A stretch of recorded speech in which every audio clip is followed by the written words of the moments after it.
नमस्कार मित्रांनो, काल हिंद केसरीचं मैदान जे आहे ते पार पडलं आणि सगळ्या महाराष्ट्रानं बघितलं.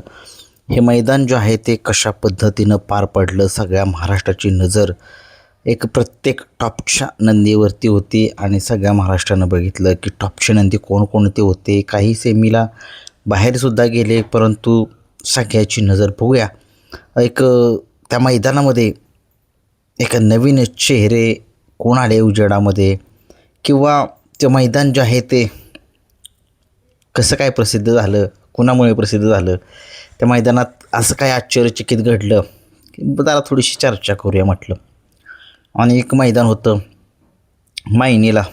त्या मैदानात सगळ्या महाराष्ट्राचा लाडका बैल घरणिकीचा राजा हा पळालेला होता आणि त्याने दाखवून दिले संबंध महाराष्ट्राला की तो काय चीज आहे, कशा पद्धतीनं पळतो. भलेही तो हिंद केसरीच्या मैदानामध्ये कासेगावच्या आला नसेल, त्याचं नियोजन झालेलं नसेल किंवा ऐन टायमिंगला पहिरा लोकांनी मोडला असेल, कारण की आजकाल तसं खूप जणांच्या बाबतीत होत आहे. परंतु असो, काल घरणिकीचा राजा सगळ्या महाराष्ट्रानं बघितलं. गट काढला पट्ट्यानं सेमीला. ज्यावेळेस गाडी सुटली त्यावेळेस तुम्ही सगळ्यांनी बघितलं. काही लोकांना माहीत असेल, काही लोकांना माहीत नसेल, परंतु मला सारे कॉल्स आले की दादा तुम्ही याच्यावरती व्हिडिओ नाही बनवला, सगळे बैलं तुम्हाला सारखे आहेत. हो, माझ्या लक्षामध्ये सगळं असतं आणि मी आपल्या बैलांना, आपल्या जवळच्या लाडक्या बैलांना कधीच विसरत नाही. आणि बकासूर, मथुर असेल, यांच्यावरती जरी माझं प्रेम असेल तरी बाकीचे सुद्धा नंदी आपल्याला सगळे समान आहेत. त्याच्यामुळे तुम्हाला सांगतोच, काल एक मैदान मोठं झालं मायनीला सुद्धा. आणि ते मैदान नक्की कशाचं होतं मला माहीत नाही, आदत तुषाचं होतं कशाचं होतं, परंतु त्या मैदानामध्ये घरणिकीचा राजा ज्यावेळेस खालून वरती पळत होता त्यावेळेस तुम्ही बघितलं गाडीचं जे जोचं असतं ते तुटलं होतं. जोतं तुटलं होतं म्हणजे नक्की काय विषय झाला. जोतं तुटलं म्हणजे ज्यावेळेस गाडी खालून वरी होते त्यावेळेस अर्ध्याच्या खालून राजाची गाडीचं जोटं मोडलं. जे आपण मध्ये दोन्ही साईडला जे फळे असते मध्ये अशी आडवी, ती तुटली होती. आणि त्या फळीत म्हणजे ती जी दांडी आहे ती तुटल्यानंतर तुम्ही बघितलं कशा पद्धतीनं घरणिकीचा राजा, असं वाटलं गाडी बाबांनो फॉल होते काय, गाडीचा अपघात होतोय की काय, परंतु तसं काय घडलं नाही.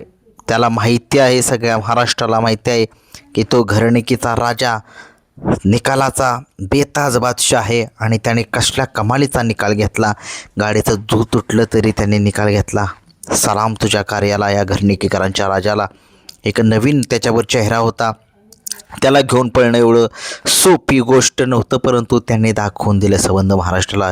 तो या बैलगाडा शर्यत क्षेत्रामधील एक मोठा आणि नामांकित नंदी आहे आणि खरंच डोळ्याचं पारणंच फेडलं होतं त्याने. खूप साऱ्या शुभेच्छा. अशीच कामगिरी कर राजा, आणि तुझं नाव संबंध महाराष्ट्रामध्ये, तुझं मालक आणि तुझं संपूर्ण महाराष्ट्रात होतं आहे, हे खूप चांगलं वाटतं आम्हाला. तसेच आता बोलूयात आपण वेगाचा शेवट सर्जा. काय सर्जाचा पैरा नक्की कोण होता मलाच काय समजलेलं नाही आहे.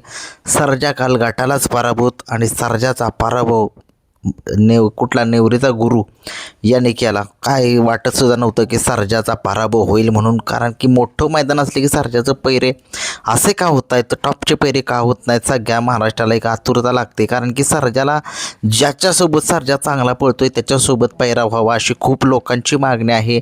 आणि पुन्हा एकदा विनंतीच करतो मी भैयासाहेबांना की तुम्ही भैयासाहेब की मोठ्या नियोजनामध्ये पळवा. सर्जा 4-2 मैदानं थांबवा, पळवा 1-2 मैदानात हलक्या पैऱ्यामध्ये, कारण की सर्जाचे पैरेसुद्धा वेटिंगवर असतात. परंतु मला असं वाटते की सर्जा एक टॉपच्या मैदानामध्ये मोठ्या पैऱ्यात ज्यावेळेस असेल त्यावेळेस खरंच चांगलं वाटतं, कारण की सर्जा भरपूर दिवस झालं की गुलालामध्ये दिसत नाही मोठ्या मैदानामध्ये, हिंद केसरीच्या मैदानामध्ये.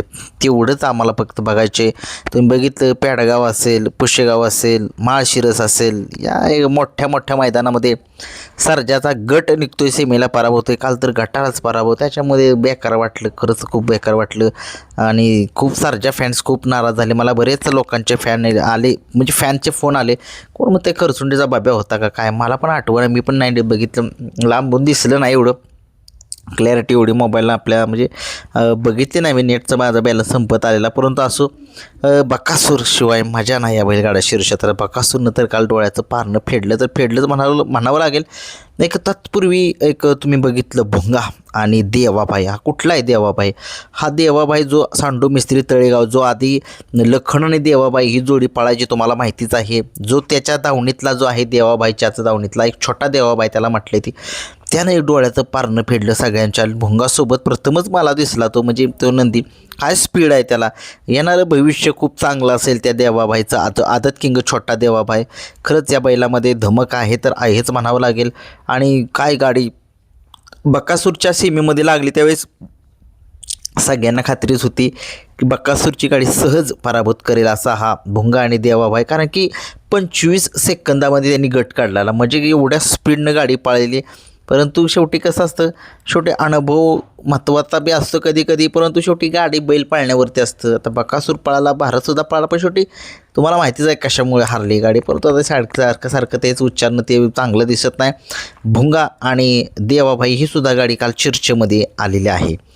तसेच आपण एक चर्चा करूया मथुरबद्दल. मथुरने सगळ्या महाराष्ट्राला माहिती आहे, जू तुटलं होतं गटाला, जाताला जू सुटला तर एक दाणका तिला असा जूज तुटलं. ती परत गाडी थांबवली, परतनं गाडी पळाली. परंतु वाटतं एवढं सोपी गोष्ट नाही. मथुर आहे, सगळ्या महाराष्ट्राचा लाडका आहे. सलग 5 वर्ष बिनजोडचं शर्यत क्षेत्र ज्यानं मुंबईचं गाजवलेलं आहे आणि घाटसुद्धा गाजवतो आहे, अजूनही गाजवतो आहे. सगळ्या महाराष्ट्राचं प्रेम त्याच्यावरती कायम आहे, असंच राहणार सगळ्यांचं प्रेम त्याच्यावरती, कारण की तो सगळ्या महाराष्ट्राचा लाडका नंदी आहे. राहुल पाटील स्वतः त्या मैदानामध्ये होते. परंतु कसं होतं, असे पराभव खूप होतात, खचून जायचं नसतं. पुन्हा दुसऱ्या मैदानाची आपण तयारी करायची असते आणि त्या तयारीनिशी मैदानामध्ये दाखल व्हायचं असतं. असं खूप छान गाडी पळाली. मथुरची सुद्धा गाडी चांगलीच पळाली. शेवटी मल्हार आणि मथुर ही जी गाडी सीमेला लागली, शेवटी टॉपचीच गाडी होती. लखन सगळ्या महाराष्ट्राला माहिती आहे, तो आत्ता सध्या एक गुलालाचा बेताज बादशाहच आहे. आणि शेवटी मथुरचं पण आपण समजून घेऊया, वय होत चालले त्याच्यामुळे थोडंसं आपण समजून घ्या. मथुर पळतो हेच आपल्यासाठी खूप महत्त्वाचं आहे. एक डोळ्याचं पारणं फेडलं बघा सीमेला. घोटच्या सर्जनाने नाच्या राजानं गाडीनं सुट्टा निकाल घेतलाच होता. पब्लिक आत आलं. कसं होतं, मी प्रत्येक टायमाला बोलतो, पब्लिकमुळंच ही गाडीसुद्धा नुकसान झालं आहे. जरी ही गाडी आत असती ना तर ती भुंगाला सहज पराभूत करत होती. गाडी पब्लिकनं लागली तरी ही गाडी 2 नंबरला उतरली. अगदीच काटाकीर लढत झाली. घोटचा सर्जाचा आहे, नाचा पब्लिकचा भिताड राजा. शेवटी पब्लिक तरी मध्ये आल्यानंतर तो तरी काय करणार राजा तरी. परंतु असं ही सुद्धा चांगली लढत दिली त्या दोघांनी सुद्धा. घोटच्या सर्जाने नानांच्या राजानं अशीच कामगिरी करा आणि मालकाचं नाव संबंध महाराष्ट्रामध्ये करा तुम्ही. आता बोलूयात आपण एक टॉपचा एक विषय, ज्या विषयावरती सगळं बोललेच पाहिजेत, का नाही बोलले पाहिजेत. मथुरचा विषय झाला, भुंगाचा विषय झाला, बदाम मातमापूर वारीकरांचा बदाम आणि अक्कलकोटचा बदाम. टॉपच्या बैलांची चर्चा होते, पण अंधारातील बैलांची चर्चा कधी होत नाही. खरंच ही बैलं खरंच डोळ्याचं पारणं फेडलं या दोघांनी.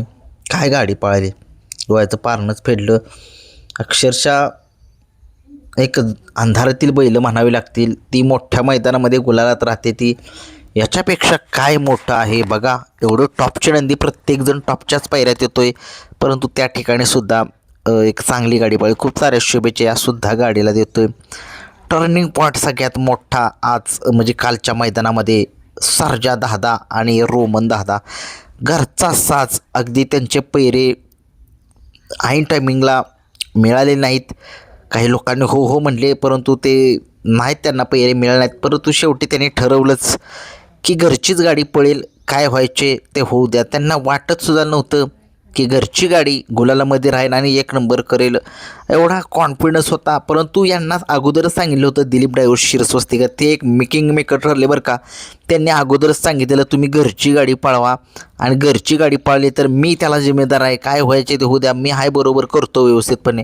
आणि त्यांच्या विश्वासावरती ही गाडी घरची पळली दिलीप ड्रायव्हर शिरस्वस्तिकरांच्या, आणि स्वतः त्यांनी गाडी चालवली आणि गाडीचा निकाल जो आहे तो सगळ्या महाराष्ट्राने बघितला. सुट्टा 1 नंबर काढला. खूप साऱ्या शुभेच्छा. बाकीचे सुद्धा फायनल नंदी होते त्यांचे मला जरा कमेंट्स बॉक्समध्ये नावे सांगा. तसं होतं एखाद्याचं नाव चुकून राहतं माझ्याकडून, त्याच्याबद्दल दिलगिरी व्यक्त करीन. आता बोलूया तर बकासूरकडे. बकासूरचा पराभव तर सगळ्या महाराष्ट्राला माहीत आहे कोणामुळे झाला आहे. त्या मूर्ख पब्लिकामुळे झाला आहे. तोंडावरती खूप याची चूक करतायत पब्लिक. तुम्ही फॅन आहात बकासूरचे मान्य, तुम्ही बॅरिकेडच्या बाजूला आतल्या बाजूला बाहेर बाजूला उभं राहा ना. आतमध्ये काय गरज आहे मोबाईलवरती व्हिडिओ करायची, हे करायची काय? तिथं खायला आहे का तुम्हाला? पुढं करताय माकडानं. तसं काय करू तर आता परत बकासूरच्या बकासूरच्याच मी म्हणजे फॅनला बोलतोय की पुढं करू नका. बकासूर पब्लिकला असलं की चांगल्या गाडीचं मात्र झालं आहे. मस्त खाल्लं आहे कालपासून माझं.